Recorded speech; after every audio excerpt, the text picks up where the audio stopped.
সংসদের এক অধিবেশনে আমাদের সড়ক ও সেতুমন্ত্রী ওনার একটা বক্তব্যের তীব্র সমালোচনা করেন আমাদের আরেকজন এমপি। উনি সরাসরি বলেন, আপনার বক্তব্যে আমরা সে আওয়ামী লীগকে খুঁজে পাই, আগের আওয়ামী লীগ যেভাবে তারা বক্তব্য দিত, যেভাবে তারা এই সচিবদের লিখিত বক্তব্য যারা যেভাবে নিয়ে সেই বক্তব্য দিত, আপনি সে একইভাবে করে যাচ্ছেন। আজকে এই বাংলাদেশের এই অধপতনের সারা জীবন বাংলাদেশ যে উঠতে পারছে না, এটার প্রধান দায় হচ্ছে এই সচিবেরা।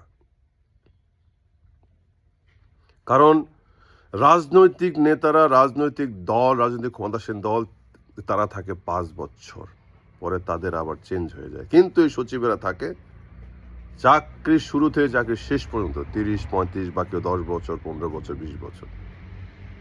এবং তাদের জায়গাটা তারা এত শক্ত করে তারা বানিয়েছে, আজ পর্যন্ত কোনো সরকারের ক্ষমতা হয়নি সেখানে হাত দিতে। সর্বশেষ হাসিনার যে ভরাডুবি হয়েছে, এটা সচিবের জন্য। হাসিনা যে উত্থানও হয়েছিল, এটাও সচিবদের জন্য। মানুষের উপরে যত অত্যাচার হয়েছে এই সচিবদের দ্বারাই হয়েছে। সচিবরা সবাইকে বলেছে, প্রত্যেক প্রশাসনকে বলেছে, কারণ রাষ্ট্রযন্ত্রের সচিবদের হাতে। আমাদের দেশ, আমরা চাই গণতান্ত্রিক দেশ, আমলাতান্ত্রিক দেশ নয়। হাসিনার সময়ও অনেক মন্ত্রী আক্ষেপ করে বলেছে, এই তোফায়েল আহমেদের মতো একজন বড় বাটার নেতা, সে আক্ষেপ করে বলেছে সচিবদের কাছে গেলে আমাকে মনে হয় তাদের গাড়ির ড্রাইভার মনে হয় আমাদেরকে। সচিবদের কাছে হাসিনা একসময় জিম্মি হয়ে গেছিল, কারণ তাদের দ্বারাই ভোট করিয়েছে, তাদের দ্বারাই এই প্রশাসন চালিয়েছে, এই সব কিছু তাদের দ্বারাই। আমরা এটাও শুনেছি, ইন্টারিম গভর্নমেন্ট যখন প্রথমে আসে, তারা এটা বলেছিল যে সচিবালয়ের আগা অত্যন্ত মোটা হয়ে গেছে। যেখানে 750 সচিব ছিল, সেখানে আজকে 1500 সচিব সেখানে থাকে। আজকে হাসিনা ইচ্ছা মতো সচিব নিয়োগ দিয়েছে, কারণ তারাই সেই সময় দেশ চালাচ্ছিল। এবার হাসিনাকে এটা বারবার শুনতে হয়েছিল, এটা প্রত্যেকটা আওয়ামী লীগ নেতাকে এই কথা শুনতে হয়েছে, থানাতে, সব জায়গাতে। একজন ওসি কথা বলতো আওয়ামী লীগের বড় নেতাকে, যে মিয়া আপনি বড় কথা বলছেন, কথা বলার সার্টিফিকেট আপনাকে আমরা দিচ্ছি। মানে কি, সচিবালয় দিয়েছে, সচিব সাধারণ জনগণ না। এই আওয়ামী লীগের যতগুলো ভোট হয়েছে, ভোটগুলো কারা করিয়েছে, কাদের আন্ডারে হয়েছে? টিওনো, ডিসিএসপি, এরা কারা? আমলা। এরাই সচিব থেকে সচিবের একটা অংশ। এরা একসময় যে আমলা হয়ে যায়, তারা একই সুতে তারা গাঁথা।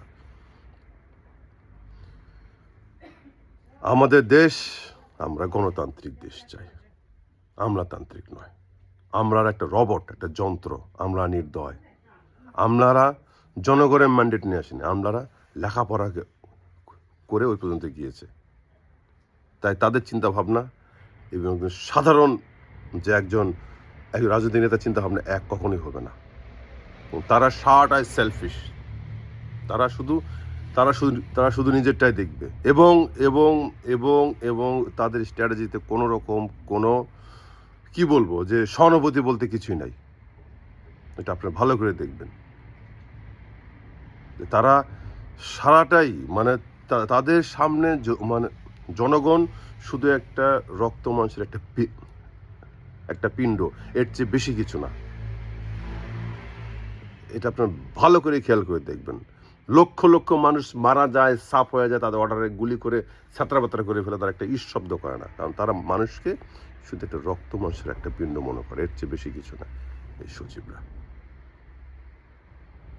অবশ্যই চাইব যে এইসব সচিবেরা এই দীর্ঘ আওয়ামী লীগ শাসনামলে হাজার হাজার কোটি টাকা এই বিদেশে পাচার করেছে, সেটা যেন আমাদের দেশে ফেরত নিয়ে আসে, এবং এমনভাবে যেন ফেরত নিয়ে আসা হয় যেন আগামীতে একটা সচিব যেন চিন্তা করে রাষ্ট্রের টাকা পাচার করতে, রাষ্ট্রে অনিয়ম করতে।